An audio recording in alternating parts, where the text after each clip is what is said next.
नमस्ते दोस्तों, स्वागत है आपका आपके अपने YouTube चैनल ट्रेंडिंग स्टॉक्स में। आज 30 सितंबर मंडे का दिन। आज के दिन के लिए जिन स्टॉक्स को हमने इंट्राडे ट्रेडिंग के पॉइंट ऑफ व्यू से आइडेंटिफाई किया था एजुकेशनल पर्पज से, चलिए एक एक करके इन स्टॉक्स का एनालिसिस करते हो और देखते हैं कि इनमें हमें कहाँ एंट्री और एग्जिट के मौके मिले। तो पहले मैं इसको वीकली डेली टाइम फ्रेम पे रख देता हूँ। तो पहला जो स्टॉक हमने सिलेक्ट किया था वो था ABFRL। ABFRL हमने क्यों सिलेक्ट किया था, क्योंकि ये जो लेवल आप देख सकते हैं, इस लेवल के ऊपर स्टॉक ने पहले एक बार रेजिस्टेंस फेस किया था और फिर पिछले 4-5 दिनों से इसी लेवल पर आकर के स्टॉक रुक रहा था। तो आज के दिन में आप देख सकते हैं कि स्टॉक ने इस लेवल के नीचे की तरफ क्लोजिंग दी है, बट 15 मिनट्स के टाइम फ्रेम पे देखते हैं हमें एंट्री सेल साइड पे कहां पर मिली। तो हमारा सेल था 350.50 के नीचे। तो 350.50 का जो लेवल है वो लेवल आपको मिलता है कुछ यहाँ पर, दिस इज 350.50। तो आप देख सकते हैं कि दूसरी 15 मिनट की कैंडल में आपकी एंट्री हो गई और उसके बाद स्टॉक ने जो है वो लो लगाया यहाँ तक, विच इज दिस लेवल 347.50 तक का। तो ये बेसिकली आप समझ ले 3 रुपए का मूवमेंट हुआ, लेकिन पूरा 1% का मूवमेंट आपको यहाँ पर कैप्चर होता हुआ नहीं दिखा। This was just less than 1%। और उसके बाद स्टॉक ऊपर चला गया और यहाँ पर डेफिनेटली स्टॉक ने आपका स्टॉप लॉस हिट किया होगा, क्योंकि पूरा दिन ही ये रेंज के अंदर में रहा। अगर आप स्टॉप लॉस लिए नहीं होते तो ये रेंज में ही फंसा रहता और इवेंचुअली आपको कॉस्ट टू कॉस्ट पे ही एग्जिट होना होता।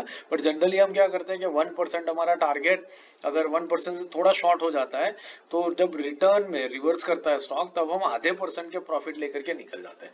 क्योंकि जो स्टॉक 1% तक गया फिर उसमें लॉस करके स्टॉप लॉस लेने का मतलब नहीं बनता है। वहां पर या तो कॉस्ट टू कॉस्ट बेसिस पे निकल जाइए या एटलीस्ट आधे % का प्रॉफिट डेफिनेटली लेकर के जाइए। तो इस स्टॉक में भी आपको आधे % का प्रॉफिट मिला होगा, बट बहुत ही नैरो रेंज बाउंड स्टॉक रहा, ज्यादा हमें कुछ मौका इसके अंदर में मिला नहीं।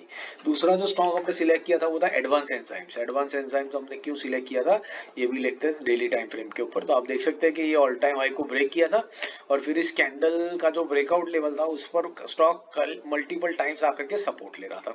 आज के दिन में आप देख सकते हैं स्टॉक ने इसी लेवल पर ओपनिंग करी, ऊपर गया, नीचे गया और फिर उसी लेवल पर आकर के क्लोजिंग दे दी।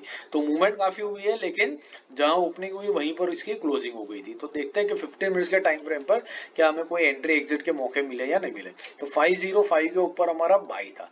तो 505 का जो लेवल है वो लेवल आपका बनता है कुछ यहाँ पर, दिस इज 505। तो 505 का लेवल आप समझ लीजिए कि आपकी दूसरी 15 मिनट की कैंडल में अचीव हुआ होगा, क्योंकि पहली 15 मिनट की कैंडल यहाँ पर ओपन हुई, काफी वॉलेटाइल रही और फिर 497 के लेवल से स्टॉक ने धीरे धीरे ऊपर की तरफ मूव करना शुरू किया। तो आपने अगर यहाँ पर एंट्री करी होती 505 के ऊपर, तो उसके बाद स्टॉक ने इसी कैंडल में जो हाई लगाया वो लगाया 513 का। तो बहुत बढ़िया, आपका 1.5% का टारगेट यहाँ से यहाँ में आपको अचीव होता हुआ दिखा होगा। तो एक बढ़िया ट्रेड रहा जिसमें आपका 1.5% का टारगेट डेफिनेटली बन के आप घर पे ले जा पाए होंगे। तीसरा स्टॉक जो हमने सिलेक्ट किया था वो था अल्कार्गो। अल्कार्गो आप देख सकते हैं एक रेजिस्टेंस लेवल था जो स्टॉक के लिए सपोर्ट लेवल बन चुका था। आज के दिन में स्टॉक ने इसके नीचे क्लोजिंग दी है। देखते हैं 15 मिनट्स के टाइम फ्रेम पर क्या हमें अल्कार्गो में कहीं पर सेल का मौका मिला या नहीं मिला। 65.40 के नीचे हमारा सेल था। 65.40 का लेवल जो है वो लेवल आपका आता है कुछ यहाँ पर, दिस इज 65.40। तो आप देख सकते हैं पहली 15 मिनट की कैंडल में स्टॉक इस लेवल पर आ गया। तो ये एंट्री करना थोड़ा मुश्किल हो जाता है। 5 मिनट्स के टाइम फ्रेम पे देखते हैं तो दो कैंडल मतलब 10 मिनट में ही स्टॉक इस लेवल को टच करके नीचे आ गया था। तो शायद इतना क्विकली एंट्री कर पाना मुश्किल होगा। आपकी दूसरी एंट्री आपको यहाँ पर मिली होगी जब स्टॉक ने इस लेवल को यहाँ पर आकर के रीटेस्ट किया।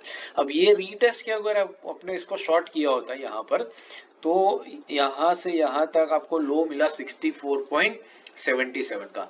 तो बहुत बढ़िया 1% का एक छोटा सा टारगेट आपको यहां से यहां में अचीव होता हुआ दिखा होगा। ये ऑलमोस्ट आपको ट्रेड मिला 12 बजे के आसपास, 12 से 1:30 बजे के बीच में। तो 12 से 1:30 के बीच में जनरली आप ट्रेड नहीं करते हैं, बट अगर आपने ट्रेड किया होता तो आपको यहाँ पर अच्छा खासा एक 1% का मूवमेंट कैप्चर करने को मिला होगा। तो आशा करता हूँ ये तीनों स्टॉक्स के एनालिसिस आपको समझ में आ रहा है और पसंद आ रहा है। पसंद आ रहा है तो वीडियो को लाइक जरूर कीजिएगा और चैनल को अपने दोस्तों के साथ जरूर से शेयर कीजिएगा। बाकी इंट्राडे, स्विंग और पोजिशनल के डेली वीकली एनालिसिस और स्टॉक सिलेक्शन के वीडियोस मैंने पिन कर दिए, तो इनको देखिए, चैनल से सीखते रहिए और मार्केट से पैसा कमाते रहिए। Thank you and have a great trading day tomorrow.